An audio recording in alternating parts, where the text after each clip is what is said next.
can you remember? So obviously, this if we didn't mention, if people hadn't seen it, oh wait, no, we sort of mentioned it. Basically, he dies, he goes up to heaven, but instead of going to the afterlife, he goes into where souls are prepared for people. So these souls are supposed to get 5 personality traits and then something called a spark. So they have people who go in and they're like helpers and they help the new souls find sparks. So the main character somehow tricks his way in and he gets someone called 22, and she was apparently the 22nd soul to ever be created, which technically means she wouldn't be that far after, well, if you believe the Bible, Adam and Eve. But she's like one of the first humans. Who does? Who believes that?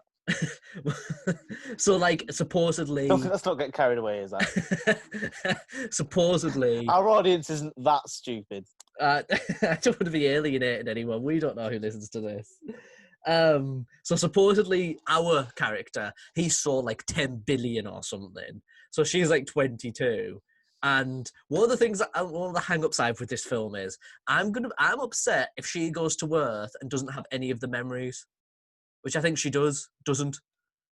No. So, but it's like, it's such a waste that she's been in this like area, and like some of the people she's met, they mentioned like Michael Jackson, Prince, Martin Luther King, Steve Jobs, Aretha Franklin, and also the late Pixar director Joe Ranft. He was one of them apparently. But like she met all these amazing people and had this amazing journey, and then they sent her off to Earth. She can't remember any of it. Yeah, For everyone else, fair enough because they don't do anything, but she learned so much.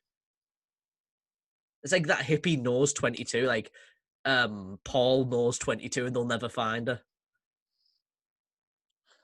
Yeah, I was kind of hoping at the end of the film there'd be like a 10 years time segment where like they pass each other on the street and they're like, and like he just knows or something. Yeah. He just looks at her and yeah, he can see it in her eye. Yeah, I was hoping it'd be something like that, but I did think it was a shame that she'd lose everything. I was just like, I don't know. I don't know. That doesn't bother me at all. To me, that's enough. Like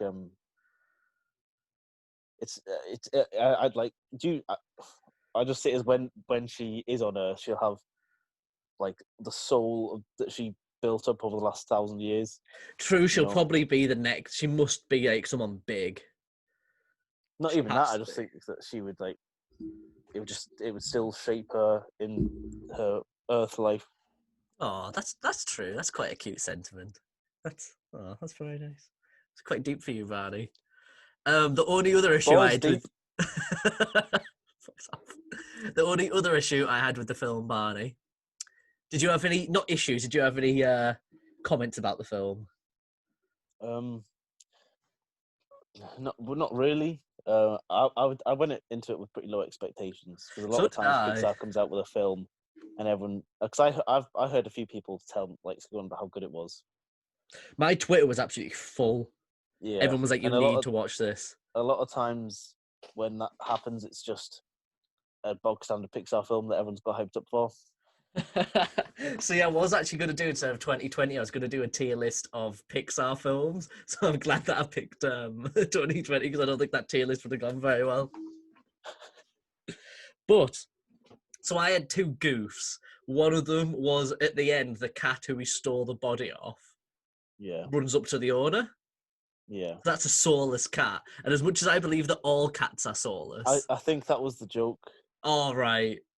But you see the cat's soul go to heaven. I know. Yeah. I was like, if that's the joke, I was like, that's funny because I think all cats are soulless. But that's why I was like, lol. And the other one, and I completely understand that this is mainly meant for the audience to save young children, but it's when she's in his body having a shower and he stays outside the bathroom. Why? I was like, why? Because like, why would he go in the bathroom? It's his body. Yeah. Like, I understand that obviously they didn't want just a naked man bathing with a cat watching them in the film, but I just thought that was funny. He was sat outside like he was being respectful. Yeah. And I was like, oh, that's funny. To be honest, I didn't even pick up on that until you mentioned it. That's the only few things that I picked up on. I don't know, just give some privacy. I feel like if I was in that position, I would still do the same thing. But it's your body? Yeah, I know, but it's like, it's so ingrained in me. That's what Fair I'm enough. like if someone's having a shower, I'm gonna give them some privacy. Nah, I joined all my flatmates. We have a little chair in our bathroom I just get to go and sit on. And then they'll come and sit on your knee. Yeah, we all go and sit on each other's knee and we we plot how we're going to get each other's souls back. But yeah, no, I'm going to give it a 10 out of 10. I won't give it a 10. I'll give it an 8, What did which it is lose still two? very high What did it lose to 2 me. points for? It just wasn't Paddington 2. That is, you know what? Fair enough. And because it's Paddington 2, 2 points. Yeah. Yeah, that makes yeah. Yeah. Well, there's something about Paddington 2 that is just incredible. And when you compare all films next to it, as you should do with every aspect of life, Always compare it to just one thing. just compare everything to Paddington 2.